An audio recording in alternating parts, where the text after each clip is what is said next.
Hi friends, எல்லோரும் எப்படி இருக்கீங்க? நல்லா இருக்கீங்களா? நம்ம இன்றைக்கி பழத்தை யூஸ் பண்ணி ஒரு டேஸ்ட்டான ஒரு ஸ்வீட் எப்படி பண்ணுறேன்னு வீடியோ போடுறோம் பாருங்கள். இப்போது இதுக்கு ஒரு 5 பழம் எடுத்துருக்கிறேன். இதை சின்ன சின்ன பீஸாக கட் பண்ணி எடுத்துக்கிறேன். இப்போது கொஞ்சமாக சர்க்கரை எடுத்து அதை நல்லா பவுட்ரு பண்ணி அதை இந்த பழத்து கூட போட்டு ஒரு 1/2 டம்ளர் தண்ணியை ஊற்றி அடுப்பில் வச்சு வேக வச்சிடலாம். இப்போ இது கூட ஒரு பிஞ்சளவு சால்ட்டையும் சேர்த்துடலாம். ஓகேவா?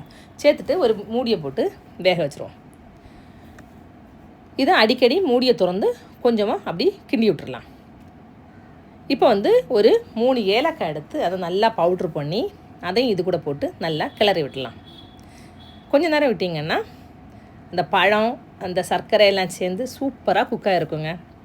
இப்போ கொஞ்சமாக தேங்காய் பால் எடுத்துக்கலாம். இப்போ அந்த பழம் இருக்குல்ல, அதை தோலை எடுத்துட்டு அதை ஒரு பவுலில் உங்களுக்கு எவ்வளோ பீஸ் வேணுமோ அதை எடுத்துக்கோங்க. அது கூட கொஞ்சமாக தேங்காய் பால் ஊற்றி பப்படத்தையும் பொடிச்சு போட்டு சாப்பிட்டிங்கன்னா அவ்வளோ டேஸ்ட்டாக இருக்குங்க. என் பிள்ளைங்க பழம் சாப்பிடாதுங்க, அதனால தான் இப்படி செஞ்சு கொடுத்தேன். நல்லா சாப்பிட்டாங்க.